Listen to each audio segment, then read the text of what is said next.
নমস্কার বন্ধুরা, ঝাড়বান ব্লগে দ্বিতীয় দিনে আজকে আমরা যাচ্ছি বেলপাহাড়ি। চলুন আমাদের সাথে ঘুরে আসবেন বেলপাহাড়ি।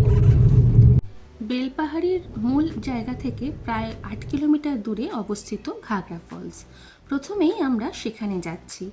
এই মুহূর্তে আমরা দাঁড়িয়ে রয়েছি ঘাগরা ফলসেরই পার্কিংয়ে। দেখছেন কতটা জায়গা জুড়ে। এখানে 50 টাকা পার্কিং ফি দিয়ে আমরা এগিয়ে চললাম ফলসের দিকে। একটু এবড়ো খেবড়ো রাস্তা সামনেটা, সেখান থেকে নেমে একটু সাবধানে পা ফেলে আপনি দেখতে পাবেন কিছুটা জল এবং কাদামাটি। এই যে, আর ডান দিকে রয়েছে কিছু ঝুপড়ি যেখানে টুকটাক টিফিন করতে পারবেন। এখানে কিন্তু বর্ষাকালের সাথে সাথে শীতকালেও অসম্ভব ভালো একটা দিন কাটানো যায়। একটা গিরিখাতের ভেতর দিয়ে বহমান এই ফলস কিন্তু অসম্ভব সুন্দর। দারুণ অভিজ্ঞতা আপনারা আসলে সঞ্চয় করবেন। শুনছিলাম এই ঘাগরা কথাটি এসছে গাগরা শব্দের মধ্যে থেকে। এই গাগরার অর্থ হলো জলপূর্ণ কলস। আমরা আরেকটু সামনে এগোলে আপনাদেরকে দেখাতে পারবো যে এই ধরনের নামের কারণ।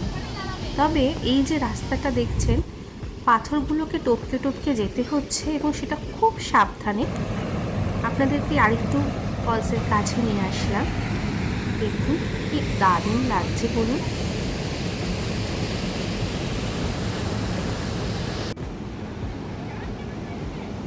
এত বৃষ্টি এবছর হয়েছে যে এই ধরনের ফলসগুলো একদম জলে পরিপূর্ণ এবছর। দারুণ লাগছে দেখতে।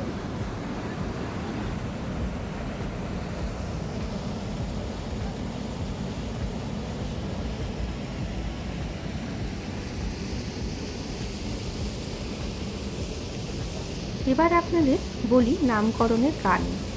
চলুন, এই দেখুন, দেখছেন পাথরের গর্তগুলো মাঝে মাঝে যেখানে জল এসে জমা হয়েছে, যেন মনে হচ্ছে ঠিক কলস ভর্তি জল।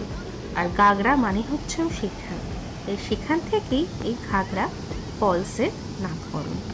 আর একটু সামনে থেকে আপনাদের ফলসটা দেখেই আমরা এবার এখান থেকে বেরিয়ে অন্য একটি জায়গায় ঘুরতে যাচ্ছি। ঝাড়গ্রাম শহর থেকে 68 কিলোমিটার দূরে অবস্থিত লালজল গুহা বলে একটি জায়গায়। এই লালজল গুহা নামকরণ হওয়ার মূল কারণটাই হচ্ছে জলের কপার এবং আয়রনের পরিমাণ বেশি হওয়ায় জলটা লাল লাল হয়। আর এই যে লালজল গুহা, এটা কথিত আছে প্রায় এই এরিয়ার জায়গাটা 5000 বছরের পুরনো। চলুন দেখে আসি লালজল গুহা। এখানে শোনা যায় যে প্রায় 5000 বছর আগের মানুষ এই গুহায় বসবাস করত এবং আর্কিওলজিক্যাল সার্ভে অফ ইন্ডিয়ার তত্ত্বাবধানে এখান থেকে নাকি ফসিলও সংগ্রহ করা হয়েছে।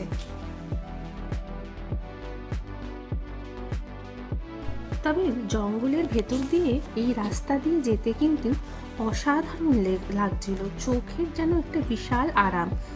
তবে রাস্তাঘাট একটু এবড়ো খেবড়ো রয়েছে, খুব যে প্লেন তা কিন্তু নয়। যাই হোক, তা সত্ত্বেও এই দেখুন কি অপরূপ দৃশ্য আমাদের চোখের সামনে। কিন্তু লালজল গুহা পৌঁছাতে গেলে কিন্তু লাস্ট 3 কিলোমিটার রাস্তা প্রায় হাঁটতে লাগে। তার কারণটা আপনাদেরকে দেখাচ্ছি একটু বাদে। গাড়ি একটা মোটামুটি জায়গা আছে যেখানে পার্কিং করতে পারবেন। সেখানে পার্কিং করে আপনাকে প্রায় 1.5 কিলোমিটার মতো রাস্তা হাঁটতে হবে। এই যে আমার মেয়ে দেখাচ্ছে আপনাদের, এই কারণটা হচ্ছে রাস্তা দিয়ে গাড়ি যাচ্ছে না। এখানে একটা ব্রিজ মতো ছিল যেটা ভেঙে গেছে, তাই জন্য এখান থেকে আপনাকে হাঁটতেই হবে। হাঁটতে হাঁটতে আমরা এসে পড়েছি প্রায় গুহার কাছে। ওই যে দেখুন মেন দরজাটা। আর এরকম পাথরের স্ল্যাবের ওপর দিয়ে যেতে যেতে আমরা পৌঁছে যাব ওপরে। সাবধানে পা ফেলে ওপরে আসতেই একটা মন্দির দেখলাম, তবে এই মন্দিরটা কিন্তু বন্ধ। সেই জন্য আমরা ভেতরে দর্শন করতে পারিনি। উপর থেকে কি অসাধারণ লাগছিল না।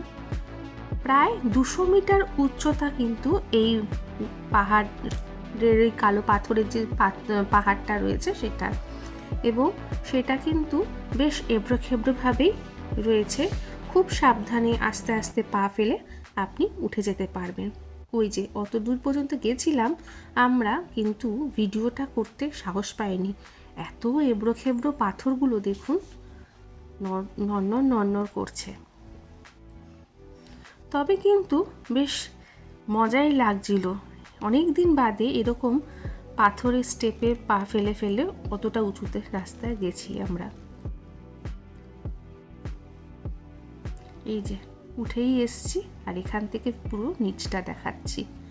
দেখুন ওই যে দূরে একদম নিচে রাস্তা, পাথরগুলো কিরকম সুন্দর রয়েছে দেখছেন, পরপর পরপর ধাপ দেওয়া। চলুন এবার এই পাশটা দেখে নিয়ে নিচে নামার চেষ্টা করি। একটা কথা অবশ্যই বলবো যে এরকমভাবে উঠে আবার আস্তে আস্তে নামার মধ্যে কিন্তু একটা দারুণ থ্রিলিং ব্যাপার আছে। ঘুরে গেলাম লালজল গুহাও। ঝাড়গ্রাম বেলপাহাড়ি আমাদের এখনকার মতো বিদায় জানাতে হচ্ছে। আবার নিশ্চয়ই কখনো এই পথ দিয়ে আসবো, আপনাদেরকে সাথে নিয়ে আসবো।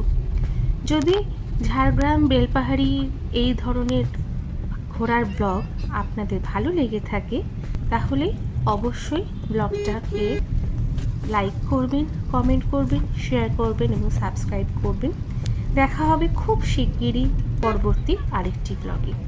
সবাই খুব ভালো থাকবেন, সুস্থ থাকবেন। নমস্কার।